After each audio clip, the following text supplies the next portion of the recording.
రేపే మహిళల one day world cup జరగనుంది. భారత్ సౌత్ ఆఫ్రికా మధ్య టైటిల్ పోరు నడవబోతోంది. డివై పార్టీలో ఉత్కంఠ ఫైనల్ మ్యాచ్ జరగబోతుంది. ఫైనల్ పోరుకు వర్షగండం కనిపిస్తుంది.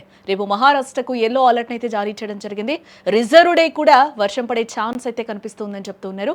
కనీసం 20 ఓవర్ల ఆట తప్పనిసరి అవ్వాలి. ఆట రద్దయితే రెండు జట్లు విజేతలుగా ప్రకటించే అవకాశం కనిపిస్తుంది. మహిళల వన్డే ప్రపంచ కప్ 2025 ఫైనల్ కు రంగం సిద్ధమైపోయింది. నవీ ముంబైలోని డివై పాటిల్ స్టేడియంలో భారత మహిళల జట్టు సౌత్ ఆఫ్రికా మహిళల జట్టు మధ్య ఈ టైటిల్ పోరు జరగనుంది. అయితే ఈ చారిత్రక మ్యాచ్ పై ఇప్పుడు వర్షం ముప్పు పొంచి ఉంది. మహారాష్ట్రకు ఎల్లో అలర్ట్ జారీ అయినందువల్ల ఫైనల్ రోజు అంటే రేపు అండ్ రిజర్వ్ డే అయిన సోమవారం నాడు కూడా భారీ వర్షాలు పడే అవకాశం ఉంది అని కూడా చెప్తూ ఉన్నారు. నిజానికి వర్షం వల్ల రేపు కనీసం 20 ఓవర్ల ఆట సాధ్యం కాకపోతే సోమవారానికి రిజర్వ్ డే ప్రకటిస్తారు. ఆగిపోయిన ఓవర్ల నుంచి ఆటను కొనసాగిస్తారు. ఒకసారి టాస్ పడిందంటే ఆ మ్యాచ్ లైవ్గానే పరిగణిస్తారు. అయితే సోమవారం కూడా వర్షం పడే అవకాశం లేకపోలేదు అని చెప్తూ ఉన్నారు. ఒకవేళ రిజర్వ్ డే కూడా ఆట సాధ్యం కాకపోతే ఐసీసీ రూల్ ప్రకారం ఇరు జట్లను విజేతగా ప్రకటిస్తారు. 2 రోజుల్లో డక్వర్త్ లూయిస్ పద్ధతిలో ఇరు జట్లు కనీసం 20 ఓవర్ల ఆట ఆడేలా చూస్తారు.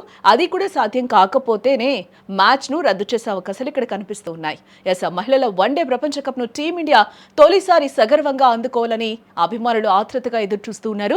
ఈసారి కొత్త ఛాంపియన్ అవతరించనుండడం గమనార్హం.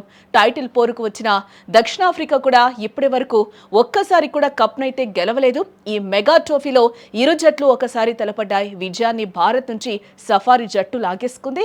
గ్రూప్ స్టేజ్ లో ఓడిపోయినా ఇప్పటికైతే నష్టం అయితే కలగలేదు. కానీ ఫైనల్లో మాత్రం అదే ఫలితాన్ని పునరావృతం చేయకూడదు.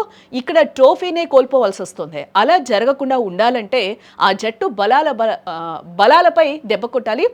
స్టార్ ప్లేయర్లను కట్టడి చేసి విజయం అయితే ఖచ్చితంగా సాధించాలి. ఈ వన్డే ప్రపంచ కప్లో అత్యధిక పరుగులు చేసిన జాబితాలో అగ్రస్థానం దక్షిణాఫ్రికా కెప్టెన్ లారా మీదే ఉన్నట్లుగా తెలుస్తుంది. 8 మ్యాచ్ల్లో 470 పరుగులు చేసింది. సెమీస్లో ఇంగ్లాండ్పై ఏకంగా 189 పరుగులు ఇన్నింగ్స్ ఆడింది. లారానే సఫారీ జట్టు బలం. ఆమెను కట్టడి చేస్తే మిగతా వారిని అడ్డుకోవడం పెద్ద కష్టమేం కాదు. గ్రూప్ స్టేజ్లో టీమిండియా పేస్ దాటికి 81-5 స్కోరుకు పడిపోయింది.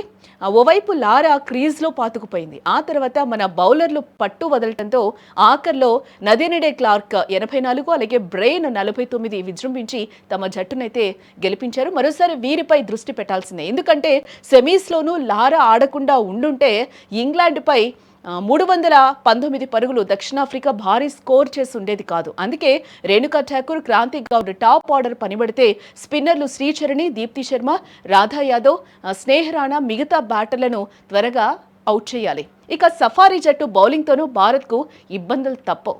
ఆ జట్టు ప్రధాన పేసర్ కాప్ చురకత్తు లాంటి బంతులను సంధిస్తూ ప్రత్యర్థులను ఒత్తిడికి గురి చేస్తుంది. అత్యంత బలమైన ఇంగ్లాండ్ బ్యాటింగ్ లైనప్ కకావికలం చేయడంలో కాబ్దే కీలక పాత్ర. ఒకే ఓవర్లో అత్యంత ప్రమాదకరమైన అమెజోన్స్ హీతన్ నైట్ను బౌల్ చేసి సంచలనం సృష్టించింది. 5 వికెట్ల ప్రదర్శన చేసింది. ఆమెతో పాటు బాబా కూడా డేంజరే. మిగతా బౌలర్లను భారత బ్యాటర్లు తేలికగానే ఎదుర్కోవచ్చు.